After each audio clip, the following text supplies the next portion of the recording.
Keith Prince.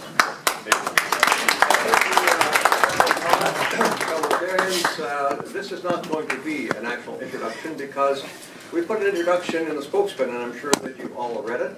So what we're going to do today is not introduce, but we're going to welcome our guest speaker in the traditional way.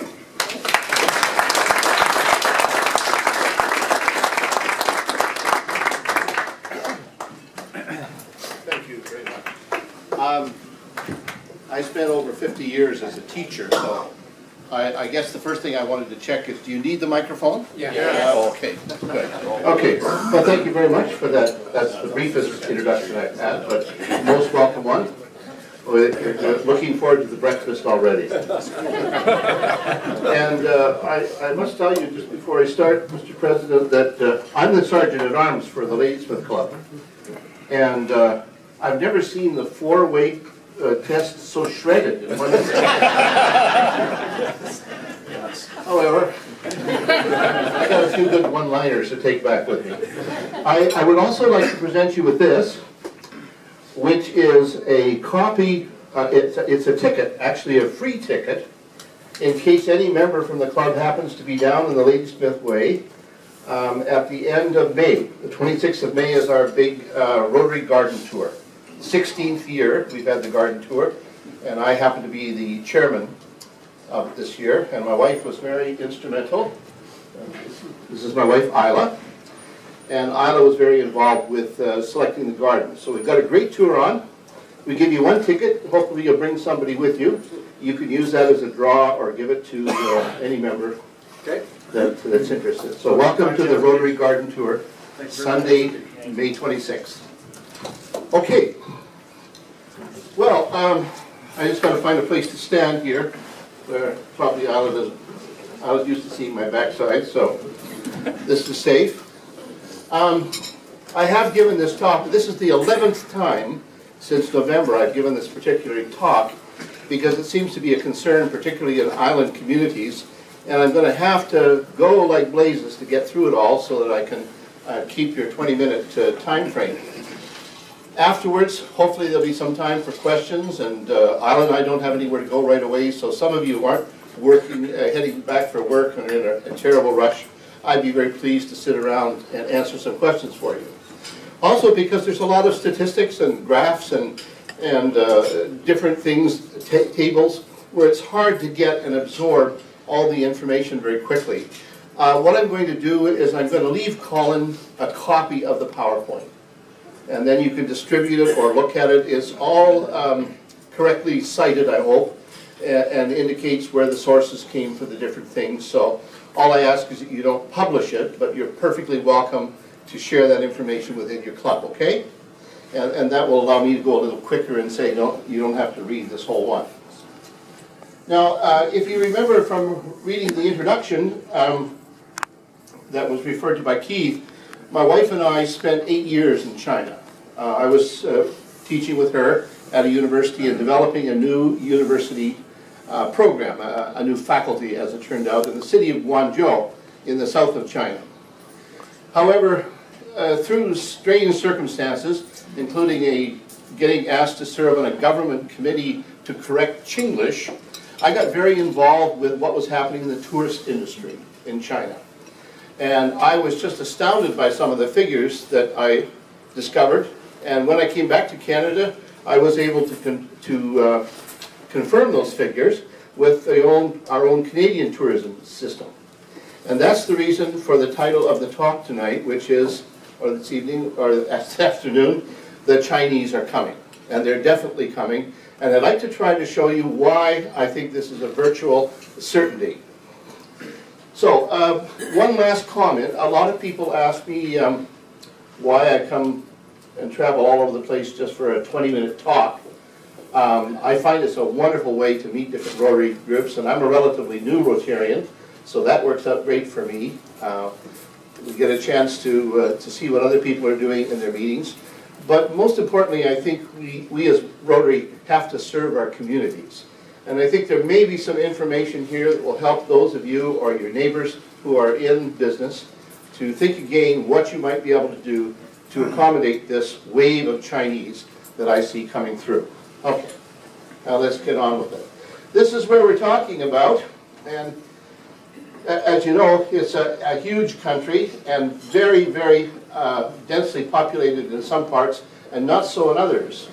For example, if you look at this map, which shows you where the wheat and rice population are wheat and rice growing areas are, you can see where the population is also situated. And that's because the other half of China, mainly in the west, is relatively sparsely populated because it's mountains and the Gobi Desert and it's quite dry.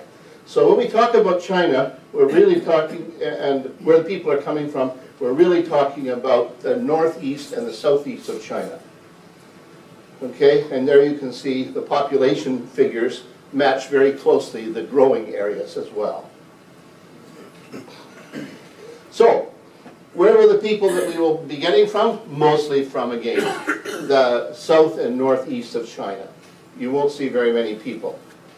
Now, that little figure, when I gave this talk to the Chemainus Chamber of Commerce on the 19th of March, that was the population of China, 1,357,000,000 and change.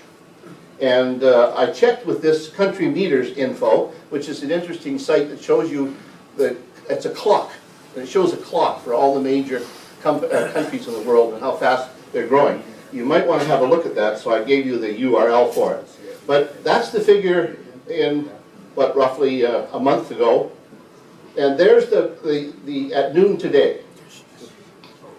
So you can see already China has grown in that month by about 8 million people. So that gives you some idea. Roughly 1 Chinese dies every minute and 2 are born. Every second, sorry, every second. So that's how quickly, and in India, it's changing even faster. So, there's a lot of them. Okay? Now, right now, most of those Chinese tourists are going either in China or they're now gradually visiting places in Asia itself, and you can look at this in more time. But there's an evolution of Chinese tourism beginning in China because the Chinese under communism were restricted to their home area and could only travel out of their own city or village with permission from the government. The Chinese now that they can travel are visiting all the places, the Ming tombs, the Great Wall, Beijing, all of the places in their country that they had never seen themselves. So that's where the majority of the Chinese are touring right now. They're beginning to expand into Asia, and the greatest input is about 1 million people coming out a year now and into Asia. That's 1 million per month. Okay? The other thing that's really going to affect us in terms of the Chinese tourism and the growing middle class.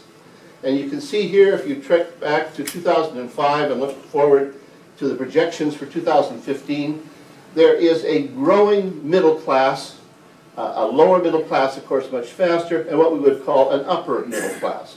Before that, the power was and the wealth was largely with the very rich people in the country, the governments and their control, and a few individual millionaires. And most of the people were very, very poor. So the development of a middle class is an entirely new phenomenon in China. They didn't have a kind of middle class before. Not since the Communist Revolution, in any case. Why do they have a new middle class? Well, because of urbanization and globalization, because the population now is extremely well educated, and because of what they call Shanghai. And that was when Deng Xiaoping took over from Mao. He allowed the people to choose 2 things. You could stay in the city and be looked after by the government, what they called the iron rice bowl, or you could, Shanghai, which means put your toe in the ocean. You could go to places like Shenzhen or the special districts, and you could open your own business. And so when that was announced in the 80s, many, many thousands and thousands, hundreds of thousands of Chinese opened barbershops or little restaurants and that, and 95% of them went bust in the first year. And so some of them went back to the rice bowl, and some of them began to work for factories. So these characteristics along with an extremely important one for the last decade, the mobile phone, have helped to develop this class. And what happens with the mobile phone, when you give a mobile phone to a migrant worker who's coming from some peasant village to work in Guangdong province or in the factories in the big cities, their only means of staying in contact with each other is by the mobile phone. So if I'm working in one factory and you're from my village and you're down the street or maybe in the next little town and the guy offers 15 cents more an hour or 15 yuan and a better lunch program and maybe an occasional Friday off, I call all the people in the village that are working at the different factories and they all come to that factory. And then they go to the next one. And it creates such labor chaos that the factories now are forced to improve the working conditions to keep the people staying with their factory. And as they become more educated in terms of the work experience, they're now able to demand a higher wage. They're now line supervisors, shift supervisors, or whatever. And so this is having an enormous impact on the economy of China. And it's raising the worker conditions from the child worker, slave labor kind of thing, very quickly into something at least respectable where they can earn more than they could farming in their own village. So the migrant workers are still growing, but if you lose your phone as a migrant worker, you're really in deep doo-doo because you've lost your only way of contacting the people from back home. Okay, so North America, in 2003, in the United States, China was approved as, or United States was approved as a designation, officially designated place for people to go. And since that time, in 2003, you can see the effect in terms of the number of visits to the United States as relatively unaffected the number of visits to Canada. Because we didn't have recognized that status. So it just took off. So you now have, in 2007, 2009 was the last figure I saw, it's now over 500,000 visitors from China to the United States, and rapidly approaching 1 million. So, and again, there's all kinds of graphs and things I can share with you here, but just a couple of quick things to point out to you on this slide, and you could read for the other. From 2003 to 2008, Chinese travel to Asian destinations increased by nearly 500%. Okay? Australia was another country that got in early on the game in starting trade and formal tourist relationships with China, and their tourism to China has increased 2,000% since 2001. So a huge, huge impact. Now, before approved status, this was the only time and the way that we basically saw Chinese. They would come in an official tourist group, and they had to have an approved interpreter and guide licensed by the government of China to accompany them here. A student group could come in, different work delegations and countries, but it's always group, group, group, group. That was the basic way that Chinese traveled. Now we're beginning to see small family groups coming to Canada.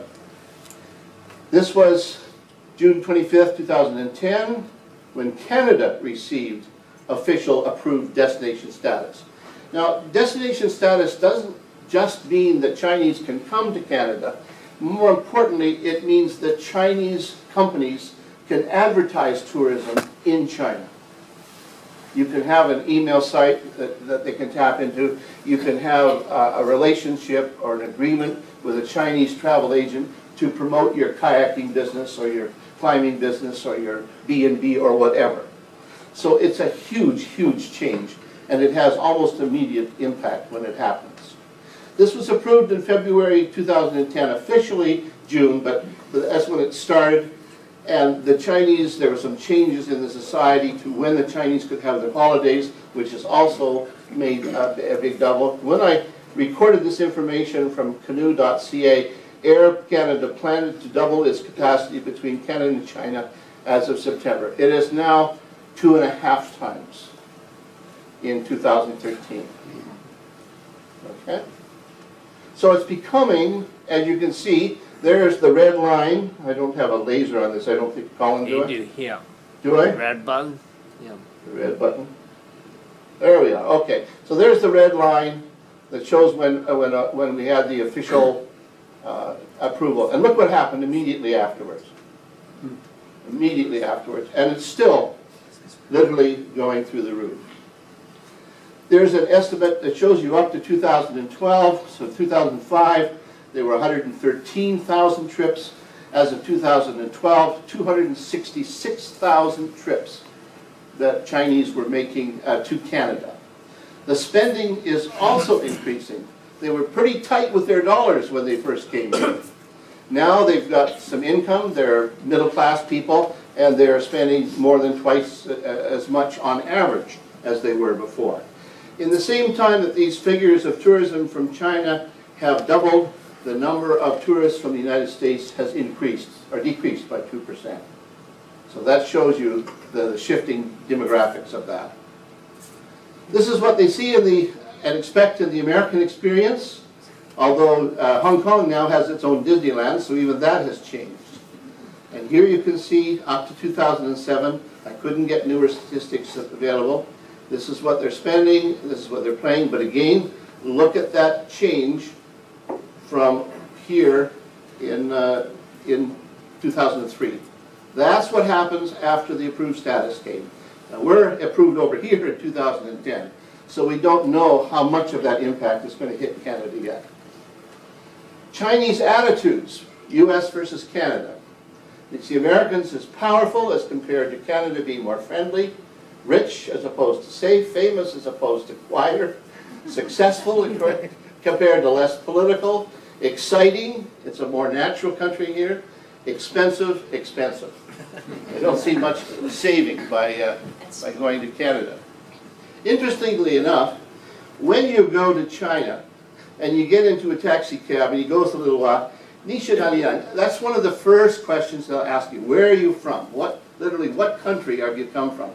And when you reply, proudly of course, Canada, Canada. Oh, then the next thing that they say is, Bai Zhouren. Bai Zhouren. And Bai Zhouren is Norman Bethune, who was the fellow who the doctor who lost his life. And Mao Zedong wrote an essay about this guy giving his life to save the troops, the lives of the soldiers who were on the Long March. And after he wrote that essay, they put it to every grade 5 reader in China. So every person who's now an adult in China knows who Bai Zhouren was, Norman Bethune. So right away, the driver will turn to you and say, hey, Bai Zhouren, and give you a thumbs up, like, well, this is Canada. That's what they associate with Canada. The younger kids, your sons and daughters or your exchange students' age, if it's a younger driver, instead of Bai Zhouren, he sees this guy on TV, and most of you don't know who the hell he is, but he's known by hundreds of millions of Chinese. And they see him every week on TV, and his name is Dashan, which means big mountain. This guy speaks fluent Chinese. He speaks fluent Cantonese. In fact, Larry, he's so good at Chinese, he can crosstalk. And the Chinese just are amazed that some dumb foreigner could be so smart to do this. So you'll either hear the taxi driver, depending on his age, say Bai Zhouren or Dashan. That's their impression of China. Other than that, we're like the 53rd state or something. Okay? Now this is just some statistics that I'll let you look at your leisure to explain what we know about the typical travelers. And a couple of more key statistics. Look at this. 2011, 137,000 Chinese visited Canada. That's an increase of 22%. The U.S. visitors, the same time, the number decreased by 2.5%. Okay? China Travel projects the number of Chinese traveling outside of China will increase to 200 million. 200 million people will leave China to visit somewhere else. First, as I said, Asia, then North America. They're already going to Europe, especially Germany and France, and they're already, of course, going in large numbers to Australia. It's estimated that roughly 750,000 Canadians were involved in 2010 in the tourist industry. It's estimated that increased tourism from China and India will create about 85,000 new jobs in Canada for tourism. So it's not only going to affect us in terms of businesses, it's going to affect us in terms of opportunities for employment by our sons and daughters, our grandsons and granddaughters. By 2020, it's predicted that the number of Chinese tourists will be greater than the total number of European visitors to North America. Also. So what I'm trying to impress on you, fellow Rotarians, is that this is not going to be like the Japanese invasion of the 70s. It's not going to be like the mini Korean boom we got for a while there. This is just like nothing we have ever seen before. Why? Because there's so many more of them. Especially when you clump India. Now we're talking 2 billion people, or a third of the people in the world, with the potential to become our tourists or our guests. And these are the guys that are coming. Now this was a class. I was asked to speak to a high school, one of the smaller towns, they call it, Guizhou, and this was Guizhou High School. This is the graduating class from Guizhou High School. There were over 2,000 students there. When I showed up to give them my little talk, the guy that opened up the audiovisual room, the Colin of that world, he went home and forgot about me. So I got up on stage and this was my group, and I had no microphone. So for the first 20 minutes, I was talking as loudly as I could, trying to project rather than, shout at the kids. And do you know, without a word of a lie, you could hear a pin drop in that room. They're so interested in the United States. They were so interested in what this Lao Wai, this foreigner, wanted to say, that none of them were playing on their phones, none of them were talking. Look at the picture for yourself. They were all totally attentive to everything that I had to say about why it was important to go to university and why they should become world travelers, etc., etc. So these are the kids. You haven't seen them yet. And these are the ones that as they get their job and they have their kid, they're going to be coming with their wife and themselves, or their husband and themselves, and probably their kid. And if they've done it very well, they'll bring mom and dad along too. So it still could be some small group travel, but you're going to see many, many more Chinese traveling.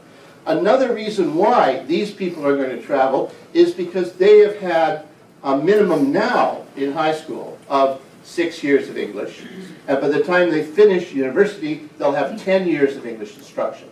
They don't need an interpreter. They can come and they can talk to people themselves, much the way you see many of the Korean kids can talk to us.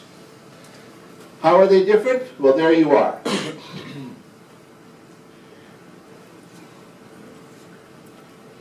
Now, of course, one of the most common things I hear when I go to places like Comox and Chemainus and Cobble Hill is, well, they'll go to Victoria and maybe come up on a one-day trip from a cruise. Or maybe they'll go to Vancouver and they'll take a side trip from Richmond over here in a bus, spend 2 hours in Campbell River and Nanaimo and go home. That's not the kind of tourist that we're looking at developing a market for. It's the kind of tourist who wants to come. These guys want to do something unique. They want bragging rights when they go back home. They like the bars and music culture. They want unique shopping experiences. They don't want to pick up souvenirs made in China. They take them back home. And I tell you, it can be, when Isla and I were going back to China each year, we take small gifts back for people. Well, you should have had the problem we had trying to find something to take back to China. It wasn't made there.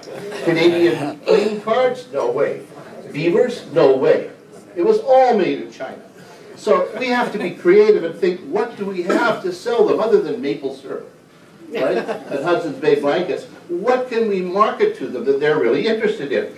If we can come up with that, if we can make the experience unique, some of like the kind of things you see the kids doing on Amazing World, Amazing Race, you know. That's what they're looking for. They want adrenaline stuff, they want excitement stuff, they want to brag about the trip when they go back home.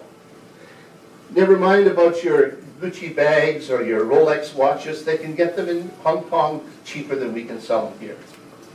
So that's no longer a status symbol to take back as it was with their parents' generation. Another reason why they may be coming is a scouting trip. Mom and Dad may have paid for part of the trip to see whether or not there's a chance they can get work here. And they're leaving in large numbers from China. I'll show you that in a second here. Between 2001 and 2006, 155,105 people from China emigrated to Canada. The corresponding figures for India are 129,000, okay? The Chinese are now our largest group of new Canadians. So they're not just coming to visit us, they're coming to stay. They're coming to live. And the numbers are growing. China is now the largest country of import for new immigrants in the world, wherever you look. So what are they looking for when they come? Well, they want it to be clean. Despite what your impressions may have of Chinese, they are very fastidious, like the Japanese. They don't want something that's not up to a high quality of service. Okay? They watch a lot of TV. They're not interested in beaches and sun-time. When they stay, they come here, even like Hawaii, they stay in all day and play mahjong and watch TV, and then they go out in the nighttime and swim. Because they don't want to get suntan, because brown skin means lower class. Okay? The meals, they still like Chinese food, but they're much more experimental now, and they're much used to a more widely. They believe that we have not much except Western food to them is fast food. They don't understand the rich variety of cuisine we have. Okay, but food is very, very important. They won't be good tippers because tipping is not officially allowed, even in China today. They still are heavily addicted to cigarettes and smoking, so you may have troubles with the smoking aspect of the tourists as they come. Language is still a big concern. And even though these kids have had up to 12 years of English instruction, when I open my mouth, if I utter one word in Chinese, even if it's ni hao, that shuts them down completely. Right, Larry? Then they will not risk speaking English to you, because obviously you can speak fluent Chinese. Yeah, I tell you, I'm not Dashan. So that's a real problem for me. So I learned in some places to keep my mouth shut and not try to show off my Chinese, right? Because then they won't try their English in case of making a mistake. And losing face to the Chinese is as important as it is to all other Asians, but it's more important than some of the other Asian countries, because in China, according to Confucian thought, if you lose face and they lose face, that's much worse than one of us losing face by ourselves. So they will do anything possible to stop you losing face or them losing face, including lying. Lying is very, very common in China, because to lie is better than losing face. Okay? So with the Chinese, you're going to run into those kind of difficulties. Okay? Well, I can't cover all of this in the time we had. One thing I would caution you about is this one. The Chinese do not like being mistaken for Japanese or Korean. Okay? So if you're smart and they come into your store or their business or your home, you're not sure, make sure you get enough information so that you can tell. To you, they may look alike, but to them, we look alike. Yes, you're right.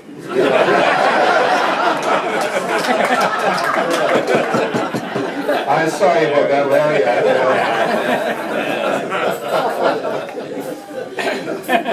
The other things, I know, Jeff, I've got to get going here, so I won't go over some of these things, but I will give, as I said, Colin the PowerPoint so that you can look at it, okay? If we had time, I'd love to tell you about all the rules for business, there are, and I'll give you just one example, if I Yeah. could. Oh, absolutely. One example, a guy from John Deere Tractor. This is a story famous now in China. In the